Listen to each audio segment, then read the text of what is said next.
And now for our feature presentation. This is the kind of show we always dreamed of doing. Impossible.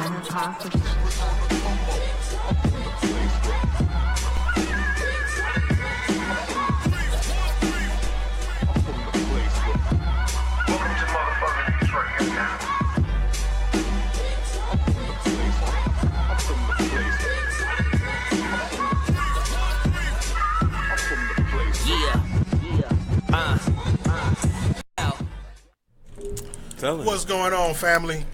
We're back live on the air, man. I got my good brother Rick Ector here with me once again in the studio live with me. What's going on, brother? Hey, man, glad to be here as always. That's on the east side of Detroit. Yeah, man, we got Rick's Firearm Academy in Detroit once again in the building. Going to be discussing some things in regards to gun rights, gun safety, and gun classes, and along with some of the recent gun situations that we've been hearing about in the news, man. So first off, first things first, we got this big event that's going down. Exactly when is it going down, brother? Let me know. Let them know. It's a huge event. It's scheduled for Sunday, May 20th, the weekend after Mother's Day. And that's very critical.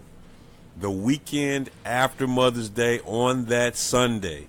Man, my goal is to train, get this, 800 women in one day how to safely operate a firearm at a gun range.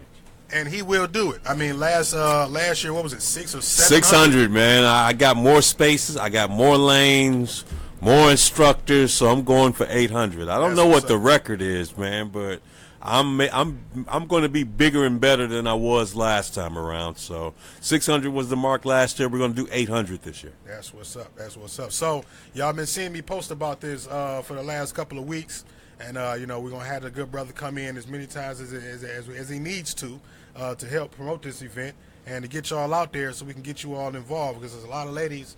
Every time I post a stat about needing a CPL class, or ladies or anybody that need one, there's a lot of people. I get a real good response, and this is the guy that I go to in regards to anything legal and guns. So this is the one that I would recommend you all to go to for any of your licensing or questions, even. You know what I mean? So, and this is not even though we're talking about the ladies event, brother, don't you? I'm sure you have a couple of classes prior or before the event comes up that some of the fellas will be able to partake into as well. Typically what I do, every year I do the women's event, man. I get a ton of people who are interested and motivated. You know, there are some people who have not made up their minds as if this is something they want to do. One consequence of the women's event is that a lot of women can come and learn how to safely discharge and use a firearm for free at a gun range and find out if they like it and if it is for them and if it can fit into their personal protection plan, whatever it is. And for those who've tried it and they didn't like it, well, then they know at least affirmatively that they need to find another personal protection plan. But for those who want to follow it further, who want to do more, then they can sign up for a concealed pistol license class in the near future. Mm-hmm. That's what's up. So it looks like we have a question in the comments already. Man, that was quick. That was quick. Feel free to call in to 313-723-0481 if you have an extensive question that you would like to ask, or if you just want to verbalize it yourself. That's an extensive question. Yeah, because we got one that says, is there a way to slip through the cracks with a DWLS being on your record within the last 8 years? How accurate is the search for licensing when it comes to offenses that the applicant cannot have been charged of? I guess. Man, that's a long question. Yeah, let me see if I can answer it this way, and hopefully it'll answer the question. Driving while license suspended. That is something that can pose a problem if you have an interest in getting a concealed pistol license. It comes into play if you have a driving while license suspended second. That is, your driver's license was suspended, and then you went out and you got a second. You got a caller. We got a caller on the line. Who was that? Is this who's caller? Who's this on the line? I called him. The person who question you asking right now. This young man. Okay. So what was it that you was asking? What's your question? So I already took I took the course already, but Okay. you know, I was a knucklehead. Plain, I'm still a knucklehead, but throughout teenage years, I never cared about license. You know, I'd have been Man, charged with you DWLS weren't the only one, man. tons of times. Yeah. Now I'm dad, and I have things to protect other than me. You Right. know? So when I went to apply, of course, I read all of the I don't want to say restrictions, but I read everything that you can't have been convicted of. Right. And DWLS is one of those charges. Well, the thing is anyways, how how bad? accurate is the screening? I would imagine that the Oh, screening process all. is really accurate. You know what I'm saying? Well, they are definitely going to run a check and screen you. The question really becomes is what exact or to what extent do you have issues on your record that could be a problem? It's going to be a problem. As long as I've been able to get keys, I've always been in the car. I've cleaned all of the charges now, Right. but it specifically says, you know, if you've been convicted of this within the last 8 years. It's the 8 last years. 2 charges that I cleared, I didn't know. I ended up hiring a lawyer for those. Man, if you had hired, let me tell you, if you had hired some lawyers I'm familiar with, man, they could have did a negotiation on your behalf. You know, Exactly. And see, that was the thing I was just saying. My last 2 charges, I beat. She ended up getting the charges reduced. So it wasn't DWLS. It was like who knows what she got reduced to. But it was great that she did. Problem is, before I hired her, I had already pled guilty to that charge before. Mm-hmm. You know, so it's like, damn. I honestly was feeling like I'm gonna apply anyways. Worst come to worst, it's $100 and some odd bucks wasted. But you know, maybe I might slip through the cracks. Nobody's gonna slip through the cracks. The question is has enough time sufficiently passed for some of those outstanding issues that happened a long time ago or within the recent past? Have they in effect fallen off? Because I tell you, one of the most frustrating things for me is to have to tell people, hate to tell you, you have a constitutional right to carry a gun and all of that, but we're talking about a license, a permit, and those words, license and permit, is not so much you can get it under any circumstances, but depending on how many offenses you've had and how long ago there were, will be the determining factor. I would. Okay.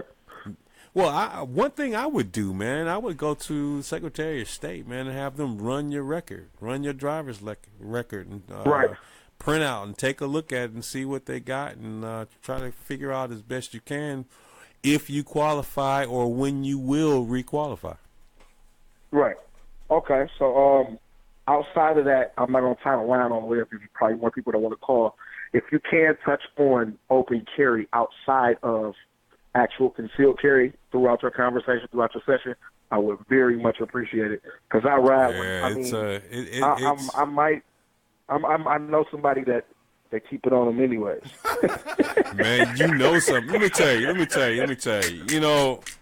That is something there's a lot of, and part of coming on shows like this is to inform people who, for whatever reason, who can qualify for a CPL to go ahead and get it, within the structure that's already existing, as opposed to getting caught with it and then possibly getting a felony conviction and then not being able to get one. So, respect. And there's a lot of people I'm gonna go back to the line in case anybody else want to call in, but I'm still listening. All right, just as a general if you can't comment, touch on that subject, please do touch on it, though. Yeah. All right. Just as a general comment, if you ever go out to the City of Detroit Police Department, and depending on whether they still have that information out there, where they'll do like stats for various offenses for a certain period of time, usually on an annual basis. I remember at one point in time you could actually see stats on certain crimes that were committed in the city within a specific year. And I remember one year I was looking, and this was during the time when I was going to a lot of city council meetings and sitting in on the sessions of the Board of Police Commissioners and getting an idea what was going on down there. But there were some reports that were coming out, and it was showing that there are a ton of people every year who are getting first-time convictions for carrying a concealed firearm. They call it CCW. And those people, once they're caught and they're put into the system, you know, if they don't catch that felony, you know, which is a disclaimer, a disqualifier in of itself, you know, it makes them tough to do it. So I always tell people, if you have a desire to carry a gun, go get your license. Go get it. Go get it. Go get it. Go get it. Do it the right way.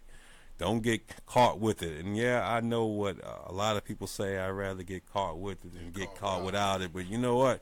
Get caught with it with that license. There you go. There you go. There you go. I've already had my first experience, man, of you know, being pulled over and having to explain to the cops. Disclosure. Were you nervous? Hell yeah, I was nervous. Did your throat get dry? Man, you started stuttering? Yeah, I didn't know what the hell I was going to say, man. It was like I forgot that I Right. had my CPA. It was like, I know I got to tell him something. I got to tell him something, but I don't know if I feel uncomfortable. But yeah, man, it was all good. It's always interesting the first time. Yeah, right? it was cool, man. It was cool, man. But just you know, I guess expound on the differences or the terms and conditions of open carry versus concealed carry for those. Man, that is a long. You know what? There's a seminar that is conducted on a regular basis. No, for real. Michigan Open Carry does it, and from time to time I'll do one, and we'll bring in an expert, whether it's a criminal defense attorney with expertise and skill in that area. But the presentation itself, if you're going to cover everything that you need to know if you are going to open carry without a concealed pistol license, or if you're going to open carry with a concealed pistol license, there's a lot of things that can get you tripped up if you're not aware of them.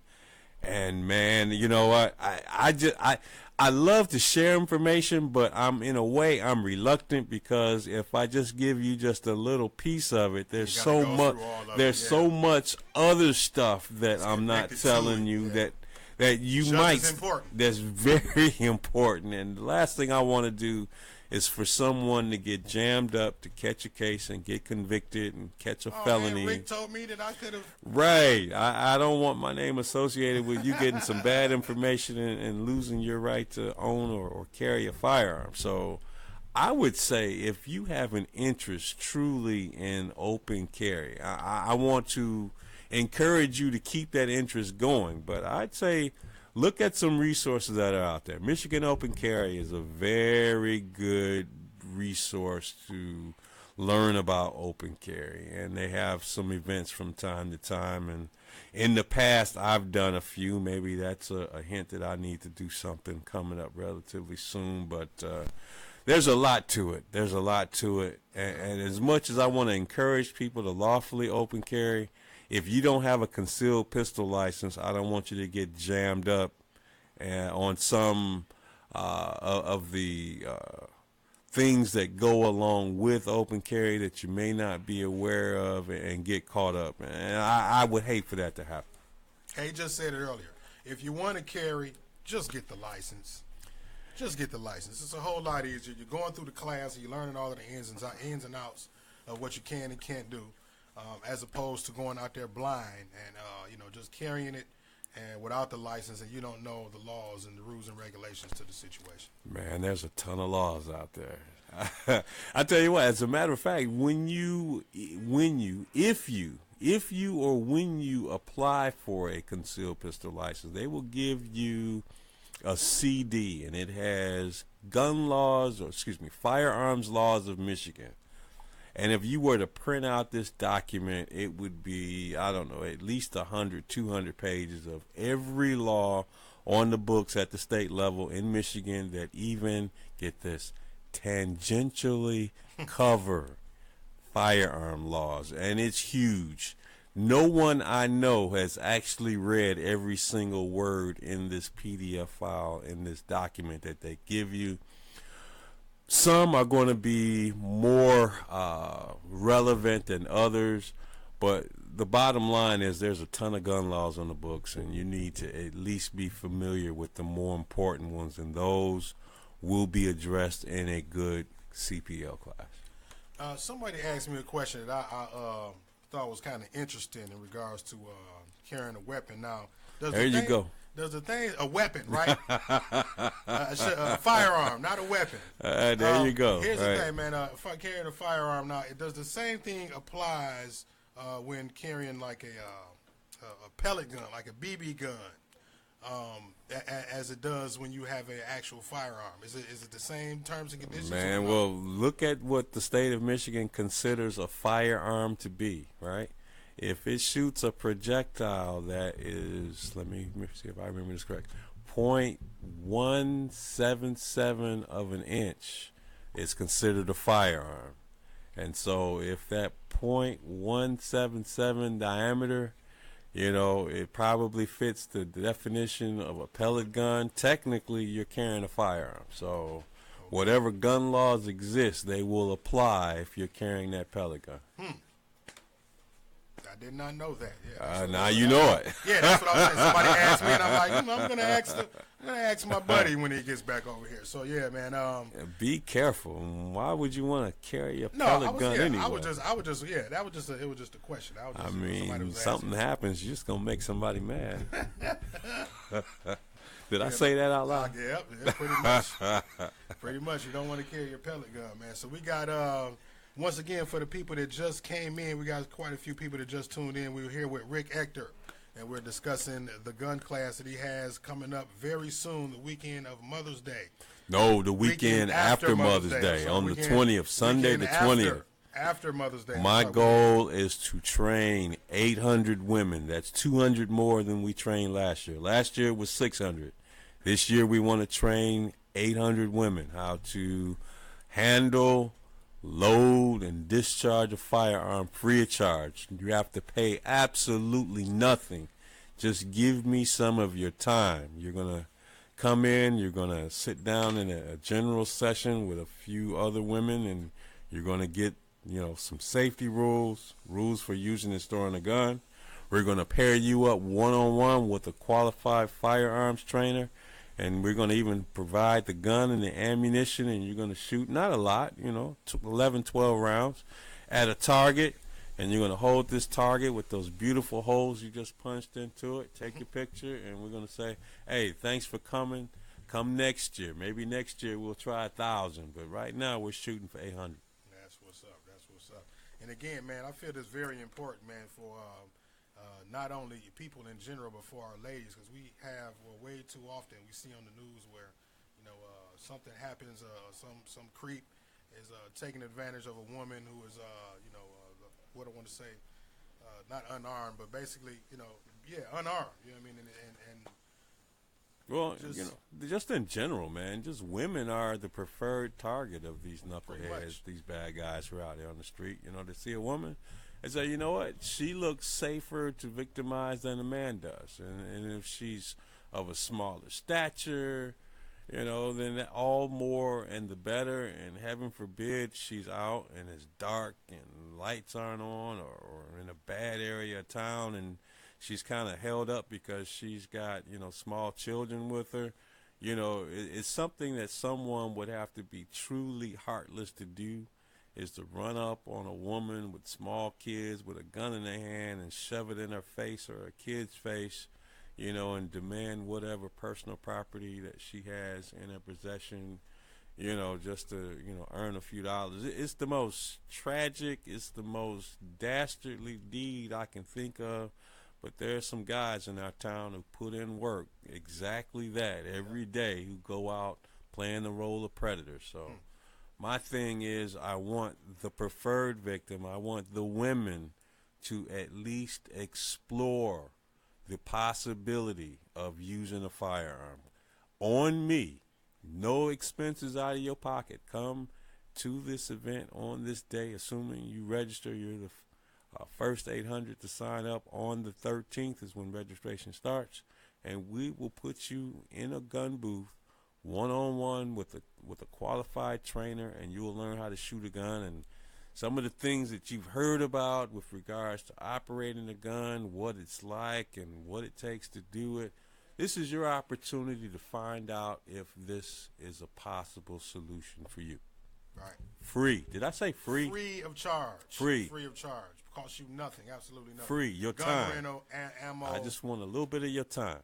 Yep, there it is, man. So we've had over the last couple of months some rather tragic gun issues that have graced our TV screens and even some of happened in some of our neighborhoods, man. And I feel like that guys like yourself doing these classes are helping by educating people on gun safety, because that is a big part of the class is safety and knowing how to properly store your firearm. And we've had, like I said, a couple of situations in the city and outside of the city. What are your views on these school shootings that's going on? We've had a lot of questions in regards to whether the teachers should be armed, or how do we solve this situation. You as a gun advocate and a very experienced gun owner, what do you think would be the most plausible solution to an issue like school shootings? Okay, let's take a topic like school shootings.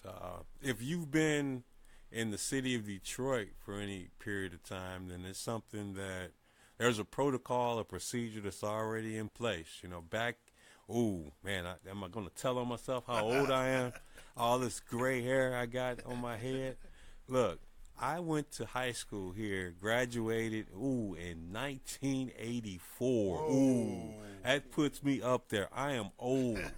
And back in 1984 and earlier, we had metal detectors at Cooley High School, and we went through metal detectors every time we went in and went out of the building, and we had security folks there making sure that you weren't armed going into the school, and it works. But there's other communities that are really having to take a look at that solution, because just making a law and just saying, hey, don't do that apparently is not a sufficient inducement for people to act right and to obey the law. And there's a lot of different proposals that are out there as to how do we address it. Do we train teachers?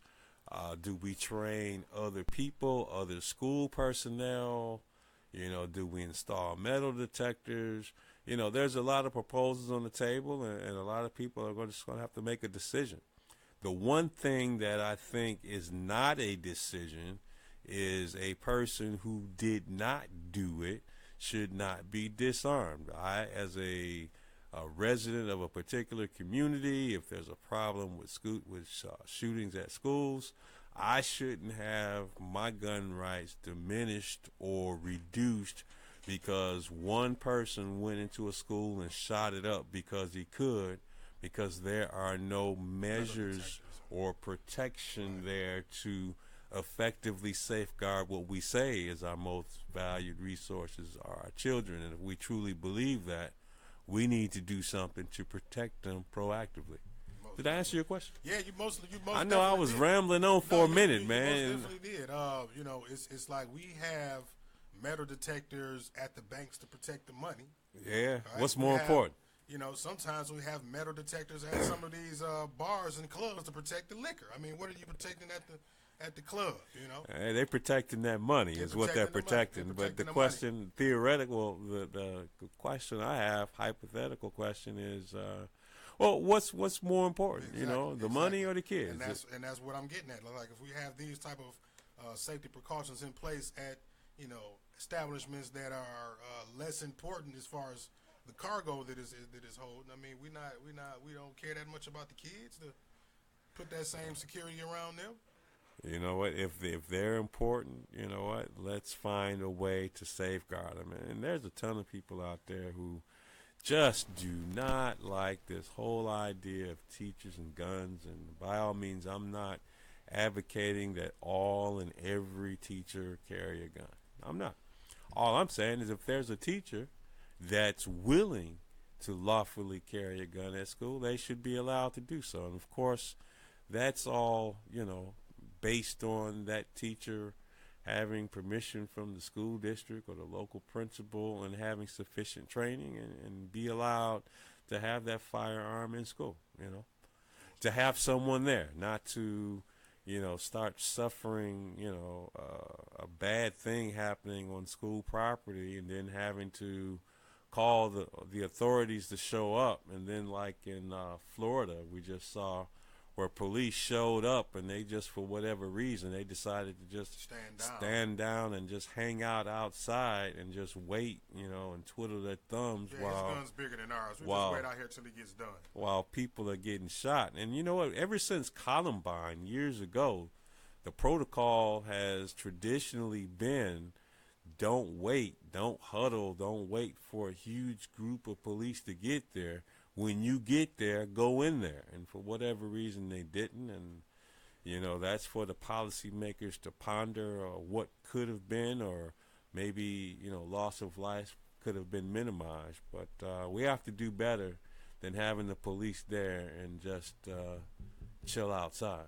Do you believe some of these gun-related situations could be what they call false flag attacks, just for the sake of getting politics passed? Exactly, like raising awareness about the guns, or basically scaring us out of our rights to have guns and inducing people to vote against conspiracy theories, right? There are people who believe that. I'm not so certain if I buy into the fact that it's a false flag per se. What I will say, though, is that when you have people, such as the gun control groups, who continually fight us whenever we're trying to do something proactively to protect people, specifically children at schools, and then we have an incident, and they go, see, we need more gun laws. And we're like, what are you saying? What if we had made some of those changes and allowed us to have more protection and to protect kids at school? We've had some children or some people in these gun-free zones who were needlessly harmed because we're not willing to modify the laws proactively to address these issues. And my standard tack is this, man: no matter how many gun laws or laws in general you put on the books, you can't make someone who's a criminal obey the law. I mean, that's what they are by definition. That's what criminals do. No matter how many laws you put on the books, they're going to break them unless someone is going to be there to make that person stop. Hold them accountable for the shit. And that's what I said too. Like, making more gun laws, making more strict gun laws will not stop people who are already disregarding the law when they do the things that they do with guns. You're not doing anything but hurting the people who abide by the laws when you do that. So, I think they should reconsider and rethink their position on that whole situation. Now, we've had a couple of situations as well where, I don't know if you have what kind of view you have on this, but recently we had another situation where a young kid knocked on the door. Here in Michigan, and was greeted by an angry gunman. Greeted by an angry gunman. He knocked on the door. The wife came to the door and basically said, "Why are you trying to rob the place?" Husband comes down, shooting the firearm, and he was charged. From what I remember, what I've seen, he was charged. And it's not too different from some cases we've had here locally in Detroit. One that jars the memory, I believe, was the guy Tim Wafer, Renisha McBride deal, where apparently she was knocking on the door at 3:00 in the morning, and he opened up the door supposedly and shot through the screen door and killed her on the porch. And the question is, well, was he justified? Or in the case you alluded to earlier, was the possessor of the gun, was the gun owner justified? No. I mean, and we talk about this in the CPL class. You're only authorized to use lethal force under an extremely narrow band of simultaneously occurring circumstances, right? You're somewhere you got a legal right to be, you're not committing a crime, and you have both a reasonable and honest belief that you're facing an imminent threat of great bodily harm, sexual assault, or death. So when you go through all those criteria, you'll find out just rather easily that no, you're not justified. If someone knocks on your door, you're not justified to shoot them, right? If it's Girl Scouts selling cookies or a canvasser who's putting, political paraphernalia, handouts and flyers on your front door, someone's asking for directions, no, you can't shoot them for doing that, and there's nothing I can say that can justify that. Unfortunate, but the fact that we have these incidents when they occur, if the set of circumstances bear out to be what they've been reported to be, then by all means hold him accountable and throw the book at him. Let him serve as a lesson to be held out for other people, that if you do something wrong, incorrectly, or unlawful, you will be punished. There it is. Rick, what's going on with constitutional carry? One person says in the comments. What's the deal with that in the state of Michigan right now? Are we moving towards it? Are we?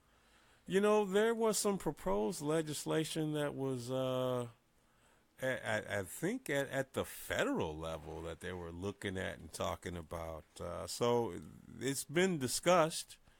And there's some anti-gun states, man, who have a problem with it.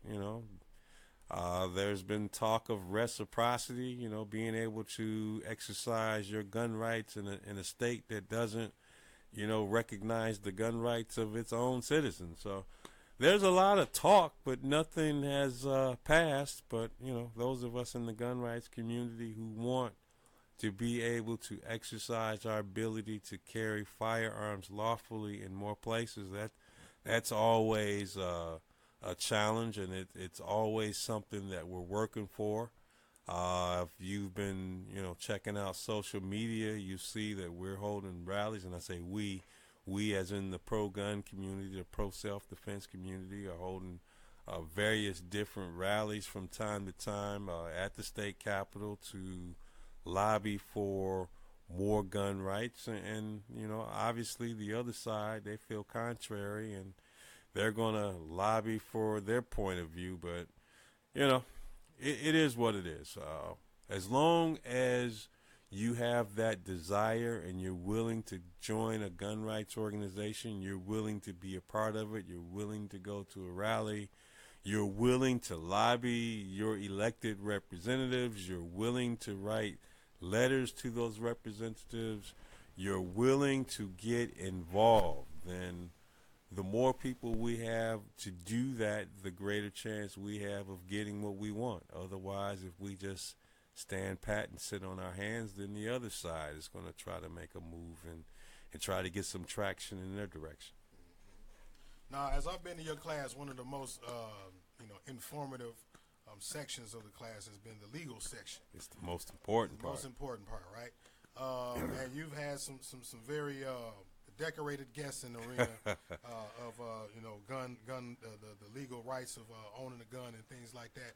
Now, when people go through a CPL class through you, they actually have the option to sign up for a firearm protection plan, right? Yeah. Okay. So let everybody know a little bit about that, if you will. Yeah, quite simply, it is a product that's provided by Firearms Legal Protection, and what it does is it provides an answer to a question that's going to be asked if by chance you happen to shoot someone in lawful self-defense of your life, the life of a loved one, or a life of a third person.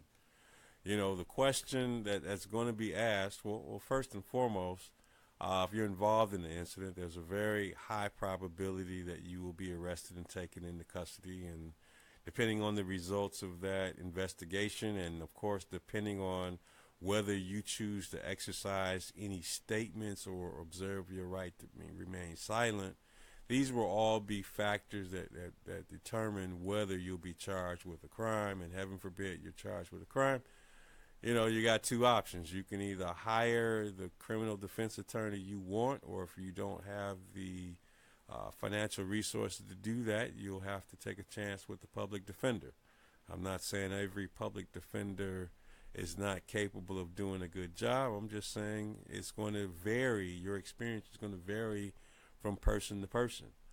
I would prefer personally to have someone that I know is able to effectively dedicate time towards my case. I'd hate for that person to have a whole bunch of other cases to also tend to. I would hope that the person representing me in the aftermath of a shooting is going to see me relatively soon after the incident occurs. We have a conversation to see if bond could be obtained and posted and to get out pending, the results of the investigation as to and to whether the prosecutor's office wants to press charges. You may want to have a plan. You don't want to make those types of decisions, in a vacuum. You want to make sure that you have all your ducks in a row, right? Like I said before, no one wants to be in a situation in which they're forced to defend themselves. So we do things proactively. We get training. We, stay out of places where we know that there's a high probability of something bad happening. But you know what? If you're forced to defend yourself, typically as a last resort, you're going to have to deal with the aftermath. Being arrested and possibly being charged. And if you're charged, are you going to roll the dice with the public defender, or are you going to have some other type of arrangements made? And I endorse and speak very highly of firearms legal protection for something as minimal as either $20 a month or $10 a month. You have a choice of two different plans to have the answer to that question: who is going to work for me to represent me if I'm ever forced to shoot someone? So, I tell someone, if you're going to get a concealed pistol license, you're getting a gun because you may have to shoot someone to defend yourself, the life of your loved ones, or some other third person. Well, there's some other stuff that goes along with that. And that's making sure that if you are charged with a crime, that you have a means of having adequate representation to ensure that you get to come home. Yep, there it is. And I'm a member, ladies and gentlemen. I just want to let you know that I'm right. Truth in advertising. I'm a member of that there. So I'm a member too, man. So if you get it, you get your CPL license, make sure that you get yourself some legal protection. Preferably firearms legal. Those people are, they got their stuff together over here, man. So that's what's up. The age-old question of what about having a marijuana card and a gun license? Now, we know that Rick is the firearms guy. He's not the attorney. Now, when we're in gun class, he usually says, I'm going to save this portion, this question for the legal portion of the class. But since it was asked to us, I guess, if you would like to expound on it as deeply as you would like. Well, let me throw the caveat out there. I am not, a lawyer, right? And I don't give legal advice. But, my general understanding is that if you are a user of marijuana, a Schedule I drug, you should not be possessing and owning and carrying a firearm, right? That's just, how it is. And some people, are probably going to say, yeah, well, I know a guy who has both. He's got a medical marijuana card and he's got, a CPL, a concealed pistol license. And there might be a few people out there who, based on which task they did first, did they get the medical marijuana card first, or did they get their CPL first, and did someone check? All I'm saying is something goes down and the right set of circumstances present themselves, you could find yourself prosecuted. So be careful. You don't want to have them both at the same time, for one thing. I mean, that's one thing. You don't want to, if you are, and this again, I'm not a lawyer. This is just my observation of the situation. If you're gonna have marijuana, you don't want to have that on you while you got your pistol. That's for sure. Man, and those of you who like to experiment, right, or treat yourself, take your medicine, or what have you, definitely should not be in possession of a firearm when you're doing these types of things. So yeah, that's how that goes. So what we see, got another question. Hey Rick, is the pink gun chick, aka Little Mama, I guess she knows you. What about Right. you? Oh, she just asked the same question. We were talking about growing marijuana license and having a CPL. Do you think I run into problems? Well, we just pretty much Yeah, answered you that. could, Pretty you much could, answered that. you could potentially have some issues there, depending on what happens. But Yeah. I've never seen so many young people with glaucoma before. But, right. But yeah, that's a question that I get asked a lot, and I'm not even a teacher or. I mean, I'm not, I'm not a prude, I don't partake, but, that's a personal decision that I made. But, that whole marijuana, question is going to be out there. And there are some people who believe that one day it very well could be legalized for recreational use here in the state of Michigan. But I believe there was one state where it's recreationally legal.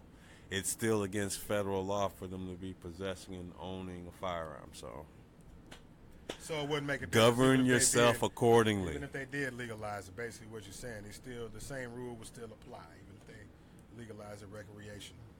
So one more time again for the people who may have just came in. I see a couple people came in. The event that we got for the ladies is coming up the weekend after Mother's Day. On that Sunday. The where's 20th. Where's it going to be at? It's going to be at the gun range over in Taylor. What is the name of that gun range? Oh, man, put me on the spot. I'm excited. Firearm Exchange. No, it's not Fire Exchange. No, that's not Taylor. What am I thinking? It's over in Taylor. Come on. Top Gun. Man, how did I forget that? Top Gun, I know about Top that. Gun. It's only two that I've been with you before. Nah, man, it's Top Gun. Top Gun, there it is, Top Gun. Top Gun range in Taylor. Now, you did that. I didn't do that. I appreciate the great work and stuff that Top Gun is doing for me, man. You gave someone free advertising. There it is, man. So, Rick, always a pleasure, man, having you in here, man. And I will be there with the cameras rolling. Man, I want you to capture all 800 of these women coming in through the doors, at their appointed time, and learning how to safely operate a firearm and capture all the faces and all the fun. And people might say fun. Yes, fun. Shooting a firearm is fun. It is the most fun that you can have. I'm telling you. Well, maybe the second most fun. No, okay, third. I'm thinking of maybe the third best thing you can do. But let me tell you, it's right up there. It's in Rick's top 3 things that you can do. Shoot a firearm. Come on out, ladies. Mine as well. Sign up. Be a participant in the class. The benchmark that I'm looking for is 800 women who want to shoot a gun on me. No fees for anything. A gun will be provided for you to use, ammunition, and you'll be one-on-one with a trained person to ensure that you do everything safely. Yes. What's up, man? The link for this event is right there in the caption of this video. So if you need the information, if you want to follow the page and get all the information that's going on up to the day that the event goes down, please click that link in the caption of this video. Follow the brother Rick on his page, Rick Ector. I'll type his name in the comments so you all to see it and tag him. And man, Google me. Google Rick Ector. I'm everywhere. I'm everywhere. What's the website, brother? By any chance, you want to plug your website or? I'm everywhere. Man, social media, just Rick Ector. I mean, I'm everywhere. All the social media links, whether it's Instagram, Twitter, YouTube, Facebook. I have over 2,000 videos on YouTube. Specifically, I didn't borrow these videos from someone or take someone's video and upload it. No, I personally have created and made 2,000 videos on my web account, on my YouTube account. Y'all need to check those videos out. Yeah, please do. Please do. Go follow his YouTube page, the Facebook. Google him, like you said. Just look him up on Google. I'm everywhere. And he's everywhere, man. All of the information that he's got out here, man, is all valuable. I'll tell you that. And it's all meaningful.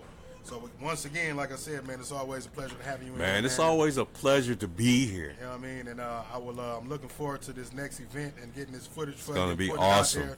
Most definitely, man. Rick is definitely a great teacher, man. Rick is definitely We're going to have fun. All the time, like we do, man. So, yeah, go follow the brother. Check out the link in the description of the website and go follow that event page if you are planning on being in the building. I will be there. Of course, Rick will be there. Hopefully, we'll see y'all there. and get legal. Get legally armed in Detroit, man. I mean, I didn't put your logo. Get laid, man. That's Get my laid. logo. Let me Legally armed in Detroit. Put Do his it the logo right up there, way. man. Get laid. Legally armed in Detroit. There it is, man. So until next time, man, we'll see y'all on the show probably a little later on today. I'll be back on here. But y'all make sure that you go into the caption of this video. Click that link. Ladies, please go join the event page. And I will see you all at the event. My pleasure, Rick. Hey, man, thanks for having me. Always a pleasure. All right, brother, in a minute. Warning. You are now tuned in to 7 Mile Radio. 7 Mile Radio.